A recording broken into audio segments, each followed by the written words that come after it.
Ciao! Comment vous allez aujourd'hui?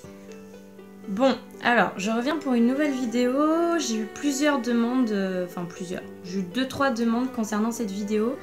Et je vais vous parler de mon cursus, on va dire, qui est assez petit pour l'instant. Mais bon, ça peut toujours servir pour les plus jeunes d'entre vous, vu que j'ai 20 ans, donc j'imagine qu'il y a des plus jeunes qui me regardent. Alors, on va passer l'époque primaire-collège parce qu'il n'y a pas grand chose à dire. Alors,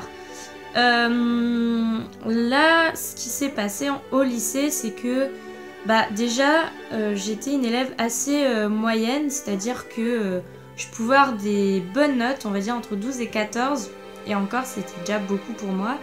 Mais quand je me rétamais, c'était vraiment... C'était la chute libre, et j'avais des notes 4, 5, 6, enfin bref...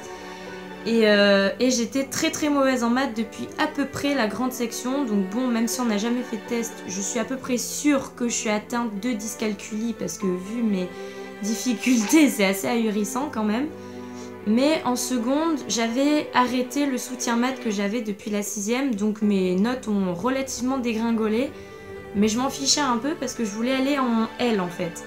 Et que maintenant, quand on va en L... on peut choisir si on garde les maths ou si on les garde pas. Et moi, évidemment, j'ai sauté sur l'occasion, je vous dis pas comment, et j'ai décidé de virer les maths, ce qui fait que maintenant, je ne sais absolument pas compter. C'est fantastique. Mais ce qui s'est passé, c'est que du coup, j'avais l'option langue, en fait. Donc, j'avais littérature étrangère en anglais, ce qu'on appelle, et approfondissement en espagnol. Ce qui me faisait un truc comme 6 ou 7 heures d'espagnol par semaine, on va dire, je crois, un truc comme ça. Et j'avais 7 heures de philo et coef 7 en philo au bac, du coup. Yes! Mais j'ai eu 11, donc je m'en suis bien sortie. Donc j'étais plutôt moyenne au lycée, je pense que j'étais entre 9 et 10 de moyenne au dernier trimestre. Ce qui n'a pas empêché que j'ai eu mon bac avec 12 et quelques de moyenne, donc j'étais large dans la mention assez bien. Donc... je suis partie la tête haute, on va dire. Et donc moi j'avais APB, maintenant ça s'appelle Parcoursup. J'avais demandé 8 facs, on va dire, pour être entre guillemets sécurisée concernant mon avenir, vu que moi je voulais me lancer dans le cirque. Ça, je pense que tout le monde le sait à peu près ici sur cette chaîne.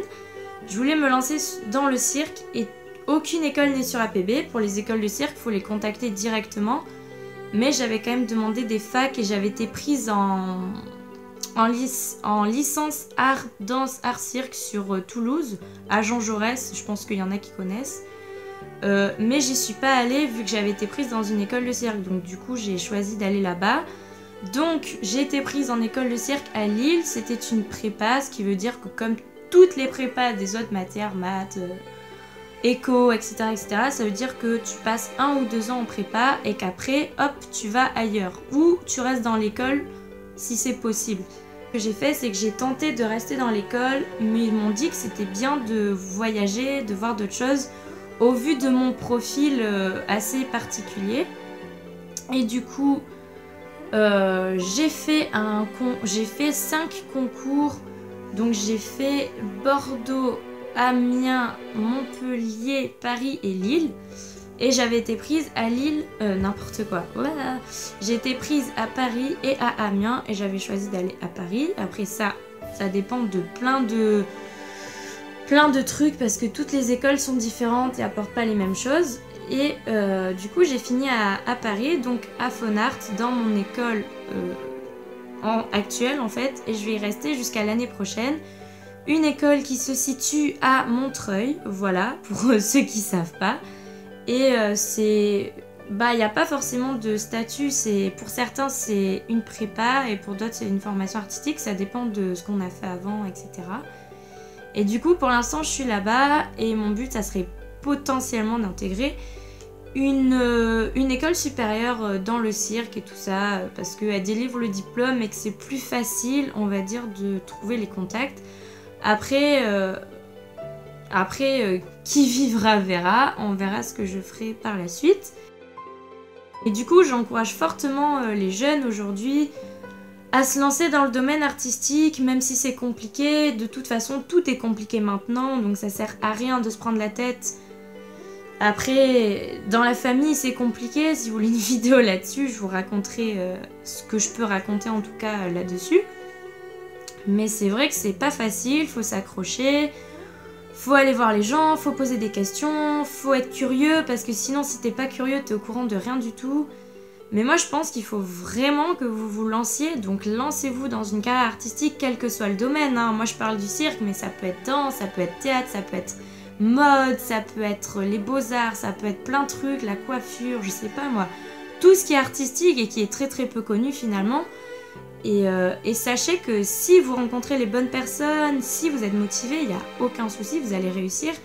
Et je dis pas que moi j'ai réussi, c'est pas du tout ce que je suis en train de dire vu que je suis au début de mon cursus, mais j'essaie de découvrir plusieurs domaines et vous l'aurez vu suivant en fonction de plein de vidéos. Voilà quoi, je me suis mise au cours particulier, j'ai tenté le coaching, j'ai tenté plein de trucs. Et on verra, le principal c'est de tenter les expériences, que ça plaise ou non aux autres, parce qu'effectivement il y a toujours des jugements et ce sera toujours le cas. Moi vous avez vu, mon cursus il est quand même assez rapide quoi au final, mais je pense que ce qui est important c'est de voyager, de rencontrer les gens, de garder des contacts, etc. Moi je pense que ce qui est important aussi c'est de se mettre un petit peu à internet, même s'il y a des dangers, etc. C'est d'essayer de développer un réseau autant je sais pas comment dire, autant fictif que réel, parce qu'au final même si vous rencontrez des gens en ligne, vous pouvez très bien les rencontrer en réel, et moi c'est ce qui s'est passé pour plein d'amitiés et plein de trucs, donc bon pourquoi pas quoi en fait. Si vous avez envie de faire quelque chose en particulier dans votre vie, tentez, et si vous ramassez, vous ramassez, c'est pas grave hein. Voilà quoi, moi je me suis déjà ramassée hein. Sinon j'en serais peut-être pas là si je m'étais pas ramassée, mais voilà. J'ai beaucoup parlé, j'espère que cette vidéo vous aura plu, qu'elle vous aura aidé, etc. Si vous voulez d'autres sujets un peu comme ça, blabla, etc., dites-le moi. Et n'hésitez pas à liker, à vous abonner pour être au courant de toutes les vidéos que je fais, à commenter, ça fait toujours plaisir, à partager à vos potes parce que ça fait connaître d'autres personnes et c'est cool. Et voilà, et l'important, restez bienveillant avec vous-même et avec les autres, c'est super important. Et sur ce, moi je vous dis à la prochaine. Salut!